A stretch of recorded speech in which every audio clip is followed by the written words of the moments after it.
भारतीय दंड संहिता आईपीसी का नाम तो सुना ही होगा। नहीं सुना है तो ये जान लो कि गांव गांव में जो है सबको पता है कि अगर मर्डर किया है कोई तो उस पे 302 का वो मुजरिम है, 420 है, ठीक है, 376 लगा है। देखो इन सभी धाराओं से तो आम व्यक्ति भी वाकिफ है, लेकिन आज के इस वीडियो में हम समझेंगे कि आखिर में किस तरह से इनके नाम में परिवर्तन किए गए, इस नाम के परिवर्तन के साथ साथ कौन कौन सी आईपीसी के सेक्शन हैं जिनमें बदलाव किए गए, पहले क्या थे उस सेक्शन और अब क्या है, उसमें क्या प्रावधान है, उन सभी चीजों के बारे में आज हम चर्चा करेंगे। आज का हमारा वीडियोस केवल और केवल जो है भारतीय दंड संहिता 1860 के नामों के साथ साथ परिवर्तन, उनमें धाराओं में जो परिवर्तन हुआ उसको भी देखना है।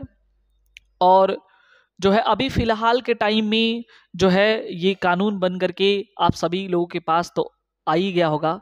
आई मीन पास का मतलब कि गैजेट में प्रकाशित हो चुका है। भारत के राष्ट्रपति हैं उनका आखिरी मतलब जो मोहर है वो लग गया है, यानी कि कानून तो बन गया है। ठीक है, देखो क्या हुआ कि कुछ दिन पहले जो गृह मंत्री के द्वारा जो है लोकसभा में 3 बिल पेश किए जाते हैं, 3 विधेयक पेश किए जाते हैं। और ये मेन मुख्यतः ये कहा गया कि जो विधेयक पेश करने का मुख्य कारण है कि ब्रिटिश शासन के दौरान ये जो है उनके द्वारा बनाए गए कानून है, और कुछ कानून ऐसे हैं जो कहीं न कहीं जो है उसको उसमें सुधार होने चाहिए, उस कानून के प्रावधान में सुधार होने चाहिए और उसके नाम में भी परिवर्तन होना चाहिए। आपको पता ही होगा कि नाम बदलने का सिलसिला जो है कुछ दिनों से काफी ज्यादा खुमार में है, चाहे वो जगह का नाम हो या अब कानून का नाम हो। ठीक है, बहरहाल इसमें परेशानी तो मुलाजिम है, किसको किसको होगा वो सबको पता ही है, लेकिन हम बात करेंगे कि आखिर में इसका विशिष्ट कारण है नाम बदलने का। वो ये है कि ये ब्रिटिश के दौरान का या लागू किया गया ये कानून है, मात्र कुछ प्रावधानों को बदला है, पूरे कानून को नहीं बदला है। ठीक है, तो पहली बात तो नाम को देखते हैं। तो अभी पहले जो भारतीय दंड संहिता 1860 की थी, जिसे इंडियन पिनल कोड 1860 या सामान्यतः जो है पिनल लॉस जिसे आईपीसी कहते हैं नाम से जाना जाता था, अभी हाल फिलहाल में इस समय उसे भारतीय न्याय संहिता विधेयक 2023 के नाम से जाना जा गया। ठीक है, किसके? भारतीय न्याय संहिता विधेयक 2023।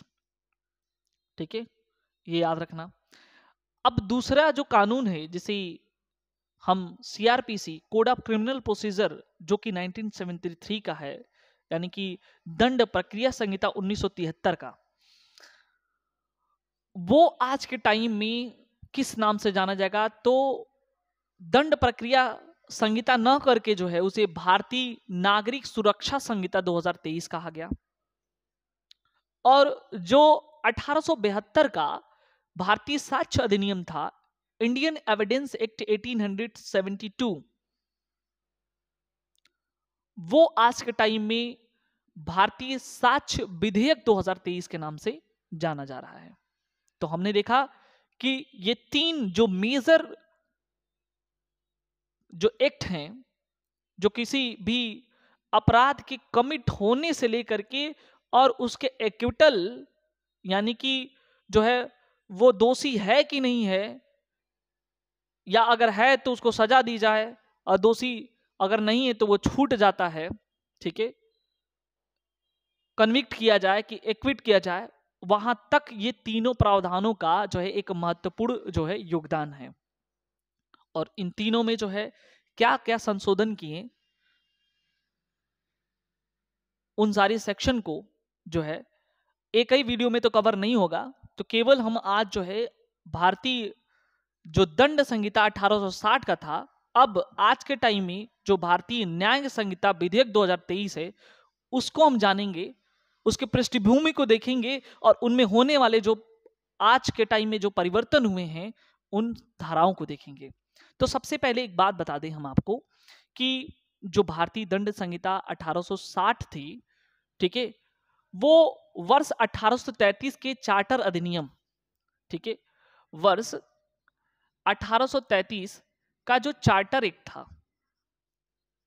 ठीक है, वर्ष 1833 के जो चार्टर अधिनियम के अंतर्गत जो है 1834 में आपराधिक कानून सबसे पहले इसका अस्तित्व में यहीं से आया था, ठीक है।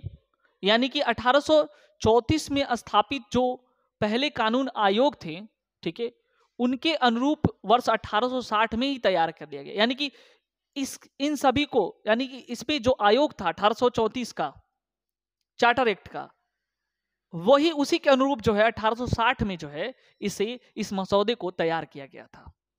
यानी कि इंडियन पिनल कोड 1860 यहीं से कहा गया, ठीक है। जो आज के दौरान ये भारतीय न्याय संहिता विधेयक 2023, भारतीय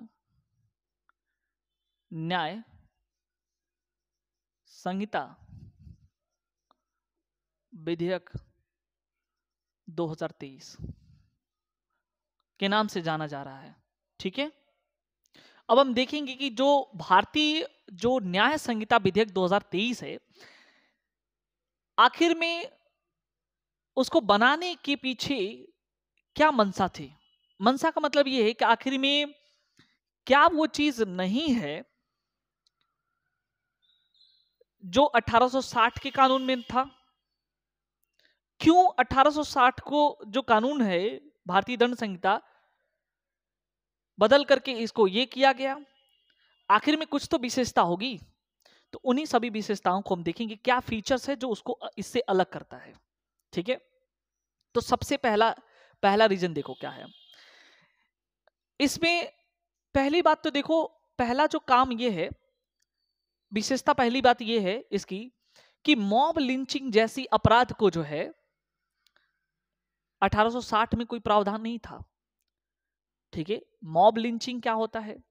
मॉब लिंचिंग का मतलब ये होता है जब एक भीड़ तंत्र बिना किसी वजह के जाने हुए और किसी काम के लिए अग्रसर हो जाए। जैसे मान लो कि अगर कोई व्यक्ति चोर चोर चिल्ला रहा है, सपोज कर लो रात में कोई भूखा व्यक्ति किसी दरवाजे पे गया 9-10 बजे, 10 नहीं मान लो, और 11 बजे रात को, गांव में जानते हो पहले लोग सो जाते हैं, और वहां पे क्या हुआ कि किसी ने चोर चोर कह के चिल्ला दिया। उसका रीजन नहीं जाना कि क्या है, वाकई में चोर है कि नहीं है, भाई पकड़ लिए होते, है ना। लेकिन जैसे चोर चोर चिल्लाया, अगल बगल वाले सब जग गए और सब टूट पड़े उसको मारने के लिए। गांव में जो भी आया सब एकदम भीड़ इकट्ठा हो गई। तो मॉब लिंचिंग वो होता है जब एक भीड़ तंत्र किसी बिना वजह जाने हुए कि क्या है क्या नहीं है और उस काम को अग्रसर करने में जो है काम करके चला जाता है, तो मॉब लिंचिंग कहलाता है। इससे संबंधित कोई 1860 में कोई प्रावधान नहीं था। तो कहीं ना कहीं जो है भारतीय जो न्याय संहिता विधेयक 2023 है उससे अलग है, यानी कि विशेषता कुछ अलग दिखाता है।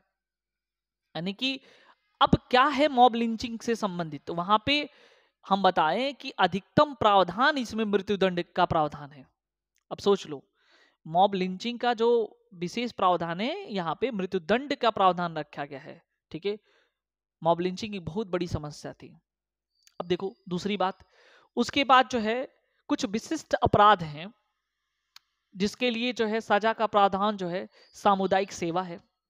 छोटे मोटे अपराध अगर कोई किया है तो उसके लिए समाज सेवा में उसको जो है उसकी सजा होगी कि समाज का सेवा करना, ठीक है। इससे ये मतलब हो जाएगा कि उसको सुधरने का मौका दिया जाएगा और जेलों में भीड़ की कमी होगी, ठीक है। तो एक ये भी अच्छा इसका उद्देश्य है। दूसरी बात, विधेयक में जो है चार्जशीट को लेकर के था।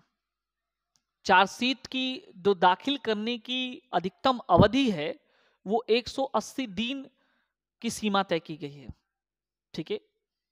यहां पे काफी लेट लतीफी लगती थी, और अब नहीं, 180 दिन में जो अभियोजन की इन्वेस्टिगेशन की जो प्रक्रिया है और जितने भी प्रक्रिया है वो उसमें तेजी या उसके अंदर ही निपटा देना है।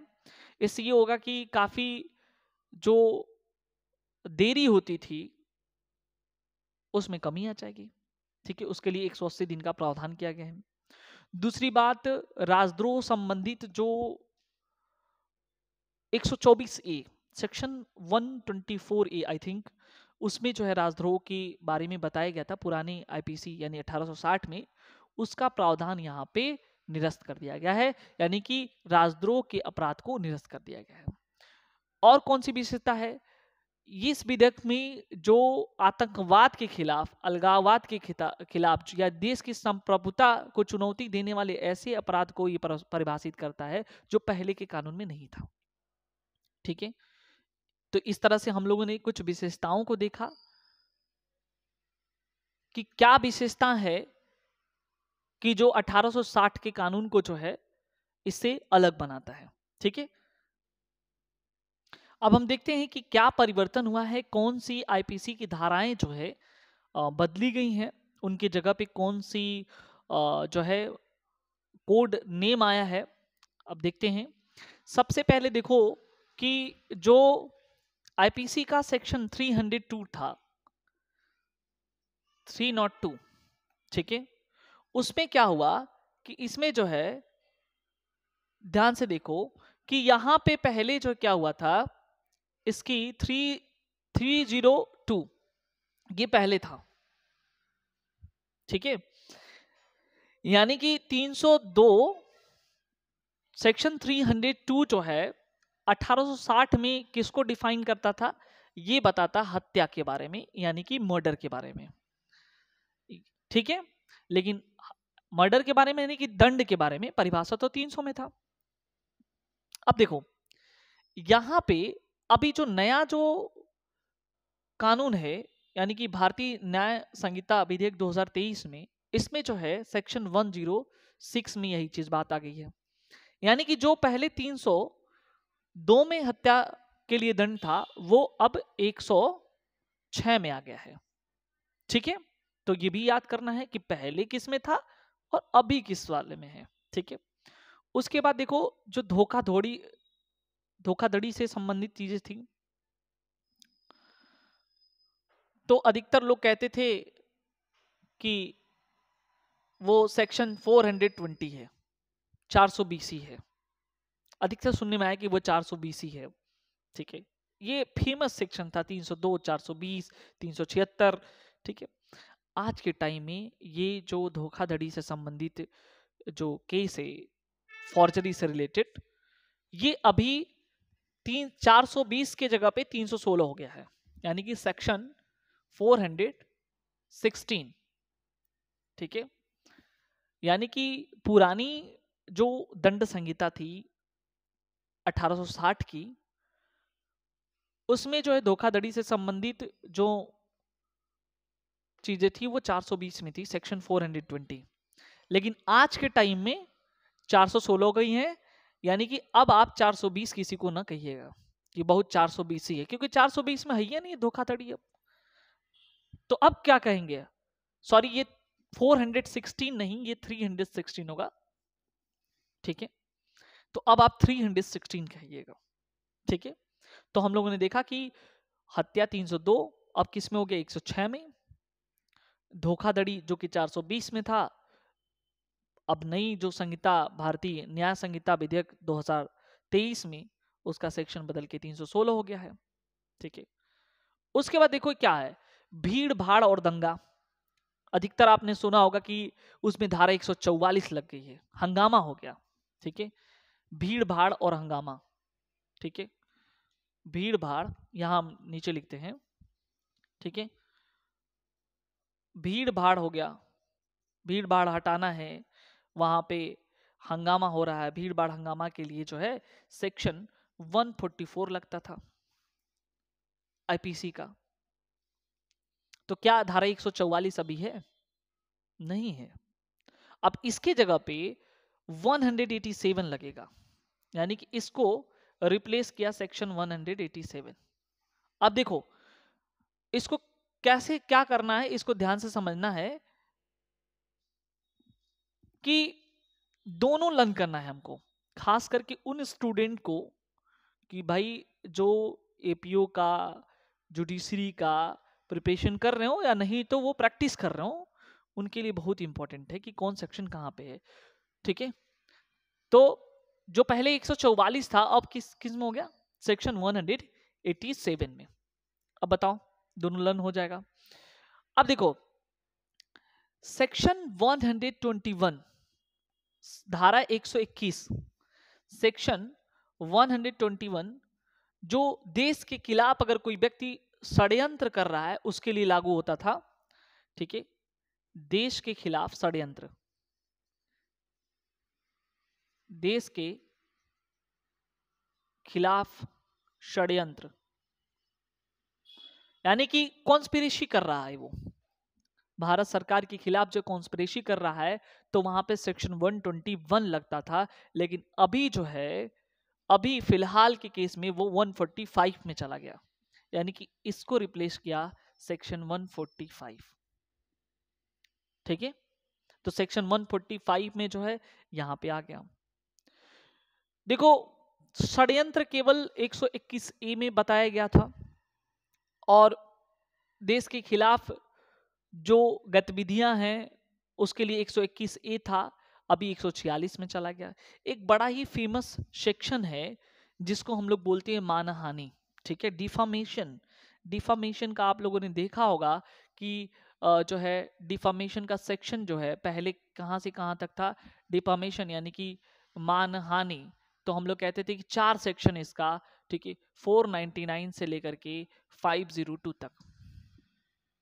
ठीक है, 4 सेक्शन है, 499 से लेकर के 502 तक, ये पहले था। ठीक है, यानी कि मानहानि की पूरी प्रक्रिया, लेकिन सेक्शन 499 में जो है इसको मानहानि को बताया गया था 499 में। लेकिन अभी फिलहाल जो डिफामेशन है, मानहानि है, वो 354 में है, यानी कि इसको रिप्लेस कर दिया, यानी कि 499 को कौन रिप्लेस कर दिया, 354, 354। अब बताओ सेक्शन 354 में यानी कि अब जाकर के मानहानि है, तो कौन कौन से हम लोगों ने देखा। पहला नंबर हत्या, जो 302 में था, अभी किस में है, 101 में है। ठीक है, दूसरा नंबर जो फॉर्जरी के केसेस है, जो धोखाधड़ी के हैं, पहले 420 में था, अब 316 में है। फिर उसके बाद जो है भीड़ भाड़ और हंगामा से संबंधित जो धारा 144 लगाई जाती थी, वो अभी 187 है। देश के खिलाफ कोई षड्यंत्र कर रहा है, वो पहले धारा 121 थी, अभी 145 है। उसके बाद देश के खिलाफ कोई गतिविधि अगर कोई कर रहा है विशेष, उसमें इन्वॉल्वमेंट है, तो 121 ए अभी फिलहाल में 146 है। और फिर हमने देखा कि मानहानि यानी डिफामेशन जो सेक्शन 499 आईपीसी में था 1860 वाले में, अभी जो है भारतीय न्याय संहिता विधेयक 2023 में वो है किसमें, 354 में। अब देखो जो रेप से संबंधित मामले थे वो 376 में थे। अधिकतर सुना होगा कि इस पे 376 का केस चल रहा है। ठीक है, सेक्शन 376 जो रेप से संबंधित मामला थे। ठीक है, बलात्संग जिसे कहते हैं, अभी फिलहाल वो 376 में नहीं है, वो सेक्शन 63 में है।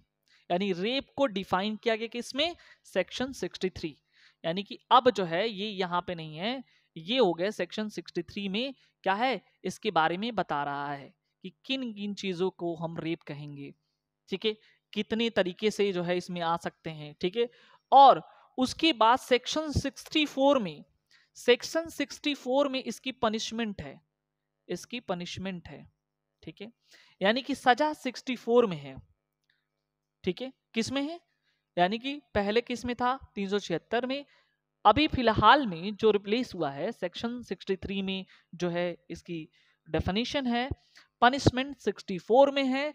और अगर हम बात करें गैंग रेप की, तो ये है गैंग रेप, ये है सेक्शन 70 में, यानी कि धारा 70 में जो है गैंग रेप के बारे में। काफी इंपॉर्टेंट सेक्शन ये हो रहा है, क्योंकि एग्जाम के पॉइंट ऑफ व्यू से तो काफी इंपॉर्टेंट है। क्योंकि देखो जो जुडिशियल एस्पिरेंट हैं, जो एपीयू की तैयारी कर रहे हैं, या अभी हाल फिलहाल लॉ के स्टूडेंट हैं, उनके लिए तो काफी इंपॉर्टेंट है समझना कि कौन सा सेक्शन कहाँ पे क्या हुआ है। ठीक है, तो 376 को रिप्लेस किया 63, उसके बाद पनिशमेंट 64 में है, गैंगरेप किस में है, 70 में है, धारा 70 में है।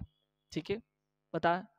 तो इस तरह से हम लोगों ने देखा कि कौन कौन से जो है चीजें बदली हैं और क्या क्या चीजें हैं।